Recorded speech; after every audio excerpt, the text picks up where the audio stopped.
जब मैं सोचता हूँ ना कि एक गहरी बात पे एक वीडियो बनाऊंगा, बहुत दिनों से पढ़ रहा हूँ कुछ, तब ये गली वाले अपनी माँ बहन कराने लग जाते हैं। कभी पटाखे फोड़ने लग जाते हैं, कभी ढोल बजाने लग जाते हैं। पर ठीक है, लेकिन मैं तुम्हें जो आज बताने वाला हूँ वो है एक स्टोइक का मॉर्निंग रिचुअल क्या होने चाहिए। मतलब जैसे आज से 2000 साल पहले लोग बाग क्या करते थे, सुबह उठ के खुद से सवाल पूछते थे।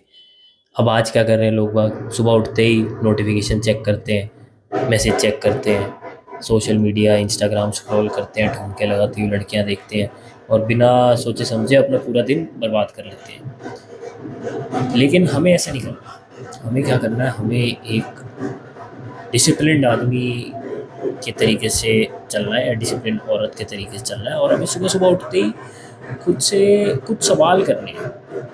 क्या सवाल करने हैं वो मैं तुम्हें बताता हूँ। ये सारे सवाल, एपिक्टेटस एक फिलोसफर था 3-4 करोड़ साल पहले, डायनासोर के टाइम पे, वो अपने आप से पूछता था कि भाई, उसने सिंपल सी एक बात कही कि अगर तुम अपनी लाइफ को डिसिप्लिन और क्लैरिटी के साथ जीना चाहते हो तो सुबह सुबह सबसे पहले दुनिया को मत देखो, खुद को देखो। लेकिन हम इसका उल्टा कर रहे हैं और खुद से कुछ इंपॉर्टेंट सवाल पूछ रहे हैं। एपिक्टेटस कहता है कि भाई, सुबह उठते ही सबसे पहले अपने आप से ये पूछो कि मेरी फ्रीडम जो है वो किन किन वजहों से लैक कर रही है। डायरेक्ट शब्दों में उसने ये लिखा था, but what am I lacking in attaining freedom from passion. अब यहाँ पैशन का मतलब स्टोइक फिलोसफीज में ये पैशन वो वाला नहीं होता।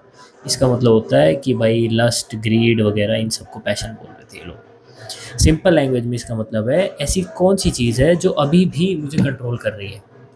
क्योंकि स्टोइक फिलॉसफी के अकॉर्डिंग रियल फ्रीडम का मतलब ये नहीं है कि तुम जो चाहो वो कर सकते हो।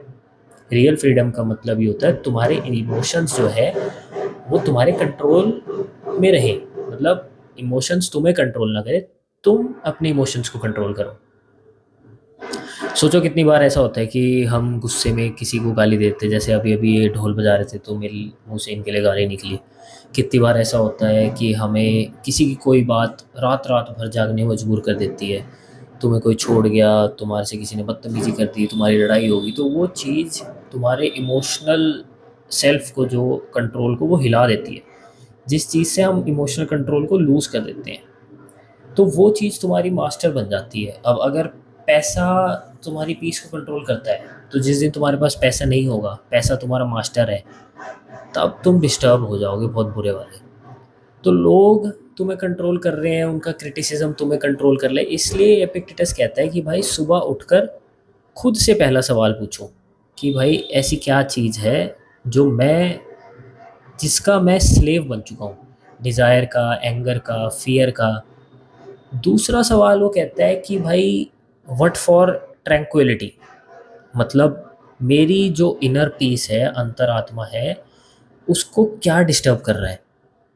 अगर तुम ध्यान से देखो तो ज़्यादातर चीज़ें जो हमें डिस्टर्ब करती है वो एक्चुअली हमारे कंट्रोल में नहीं होती। लोग क्या बोलेंगे, मार्केट क्या करेगा, फ्यूचर में क्या होगा, दूसरे लोग कैसे बिहेव करेंगे। तो स्टोइक्स कहते हैं जब जब तुम उन चीज़ों को करने की कोशिश करते हो जो तुम्हारे कंट्रोल में नहीं है तो तुम एंग्जाइटी क्रिएट करते हो। ठीक है, लेकिन जब तुम फोकस करते हो और सब उन चीज़ों पे ध्यान देते हो जो तुम्हारे कंट्रोल में है, तब तुम्हें ट्रैंक्विलिटी मिलती है। और स्टोइक से अकॉर्डिंग एक ही चीज़ है जो तुम कंट्रोल कर सकते हो, तुम्हारी अपनी सोच, तुम्हारा अपना रिएक्शन, तुम्हारा अपना किरदार, तुम्हारा अपना कैरेक्टर। पर एपिक्टेटस कहता है कि रोज खुद से ऐसे सवाल पूछो ताकि तुम खुद को और अच्छे से जान पाओ। अगला सवाल जैसे उसने कहा है कि भाई व्हाट एम आई, मैं कौन हूँ। सिंपल शब्द अपने आप से पूछो, मैं एक शरीर हूँ, मैं एक रेपुटेशन हूँ, मैं एक स्टेटस हूँ। या खुद को जानने के लिए एक रैशनल तरीके से खुद से सवाल पूछो। मतलब तुम्हारी सबसे बड़ी पावर क्या है। इस पे थोड़ा सोच विचार करना बहुत ज़रूरी है। तुम चूज़ कर सकते हो कि सिचुएशन कैसे हैंडल करनी है, तुम चूज़ कर सकते हो कि रिएक्ट करना है या काम रहना है, तुम चूज़ कर सकते हो कि भाई वीक बनना है या स्ट्रॉन्ग बनना है। इसलिए एपिक्टेटस कहता है अगर तुम एक रैशनल इंसान हो तो फिर तुमसे क्या एक्सपेक्ट किया जा सकता है। सिंपल। भाई फिर एपिक्टेटस कहता है कि हर सुबह अपने आप से ये भी पूछो कि कल मैंने कहाँ अपनी सेरेनिटी लूज़ करी। वर्जिनिटी नहीं, सेरेनिटी। यानी कि कहाँ मुझे गुस्सा आया, कहाँ मैंने अननेसेसरी रिएक्ट किया, कहाँ ऐसी बात हुई जो मैं अपनी पेशेंस लूज़ कर गया।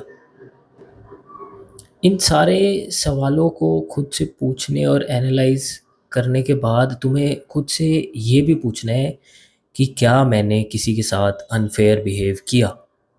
क्या मैं अनसोशल था? क्या मैं अनकेयरिंग था? क्योंकि जो स्टोइक फ़िलॉसफ़ी है ना, वो सिर्फ़ और सिर्फ़ सेल्फ़ कंट्रोल नहीं है। वो कैरेक्टर के बारे में भी है कि तुम्हारा किरदार इतना कमज़ोर नहीं होना चाहिए कि तुम अगर एक तगड़ी पोज़ीशन पे हो तो किसी के साथ अनफ़ेयर बिहेव करो। और एक लास्ट क्वेश्चन जो काफ़ी इम्पोर्टेंट है, वो ये है कि आज मैं क्या बेटर कर सकता हूँ जो कल नहीं किया? ये सबसे इम्पोर्टेंट चीज़ है जो तुम हर रोज़ सुबह अपने आप से पूछना चालू करोगे, तो तुम्हें बहुत सी चीज़ों के बारे में क्लैरिटी मिलेगी कि कल से बेहतर तुम आज कैसे हो सकते हो।